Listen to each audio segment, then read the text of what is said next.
Salam sejahtera buat penonton tayangan ini. Moto kita adalah neraca harus seimbang agar pencari keadilan tidak bimbang. Saya ingin sharing tentang apa itu arti sita dan lelang. Jadi kembali lagi, topik-topik pembicaraan ini adalah untuk membangun pengertian dan memberikan sedikit pemahaman kepada masyarakat yang berhadapan dengan hukum. Pengertian sita itu di banyak orang mungkin artinya adalah mengambil barang. Jadi kalau dikatakan disita, barangnya itu diambil. Tetapi tidak selamanya sebetulnya arti dari sita itu adalah mengambil barang. Mengambil barang itu satu bagian, tetapi dalam pengertian lain, sita itu adalah semacam membebani, meletakkan satu penjagaan kepada barang yang menjadi jaminan, tentu jaminan hutang.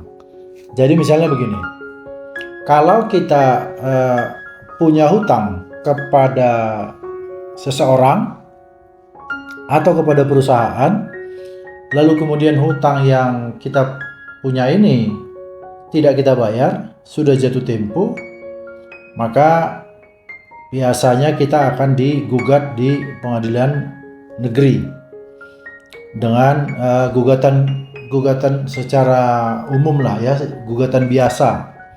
Kalau dia tidak ada diletakkan atau diikat dengan hak tanggungan.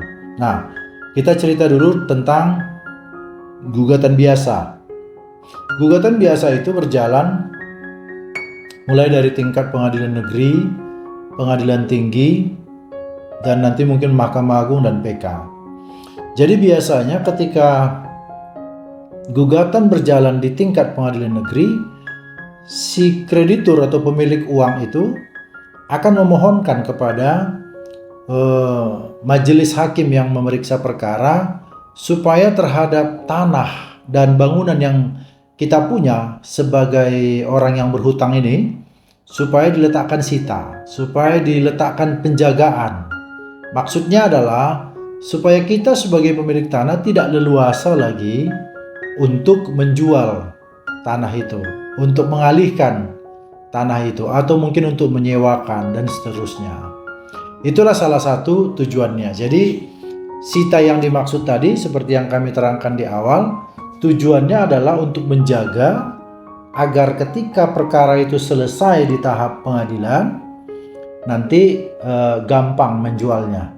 Jadi makanya saya terangkan tadi, ada kalanya sita itu memang mengambil barang. Jadi kalau dalam tindak pidana, kalau dikatakan disita, memang itu diambil, ya, diambil barang yang diduga sebagai alat untuk melakukan kejahatan atau sebagai hasil dari melakukan kejahatan, itu biasanya memang disita.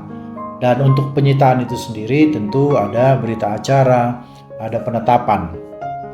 Jadi saya berharap dengan pemaparan singkat ini kita mulai mengerti sekarang arti dari sita itu sendiri adalah bisa mengambil, tapi bisa juga untuk dijaga agar tidak dialihkan ke mana-mana. Lalu kemudian pengertian lelang itu adalah dilakukan penjualan secara umum. Nah, kalau misalnya seseorang yang berhutang dan diputuskan pengadilan dia harus membayar hutang, namun si yang berhutang ini tidak bersedia dengan sukarela untuk membayar hutangnya. Nah, makanya nanti ada tahapan-tahapan berikutnya setelah perkara itu diputus dan sudah inkrah, ya, sudah berkekuatan hukum tetap, maksudnya sudah berkekuatan hukum tetap, maka tahapan berikutnya adalah melakukan penjualan atau melakukan lelang terhadap jaminan itu. Jadi arti lelang itu adalah dijual. Barang yang menjadi jaminan itu dijual, ditawarkan kepada khalayak, ditawarkan kepada masyarakat umum. untuk menutupi. Jadi tanah dan bangunan, katakanlah begitu, tanah dan bangunan itu dilelang untuk menutupi sejumlah utang yang ada, utang dari si debitur kepada pihak ketiga tadi, kepada bank kah atau kepada orang perorangan. Nah, tetapi ada lagi mungkin pertanyaan, apakah semua isi dari barang-barang yang ada di rumah itu misalnya akan diambil oleh pihak pemilik uang atau pihak kreditur? Tentunya tidak, ya. Jadi yang menjadi jaminan di situ adalah tanah dan bangunan. Itu yang dilelang, dan biasanya barang-barang yang ada di situ, misalnya apakah sofa, apakah lemari, apakah buku, dan barang berharga lainnya lah, itu biasanya disuruh untuk dikeluarkan atau dibawa supaya itu bisa dipakai dan dipergunakan oleh si debitur. Jadi kita sekarang mulai paham bahwa arti dari sita itu adalah seperti yang saya paparkan tadi, dan kemudian arti dari lelang itu sendiri adalah penjualan barang di muka umum.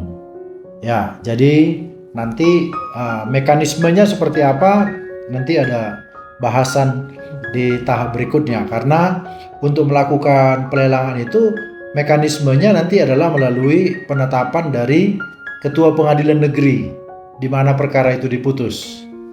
Nanti Ketua Pengadilan Negeri yang akan memohonkan kepada kantor lelang negara atau KPKNL namanya untuk dilakukan pelelangan. Tapi mungkin nanti bisa kita bahas di tayangan berikutnya. Semoga bermanfaat. Terima kasih.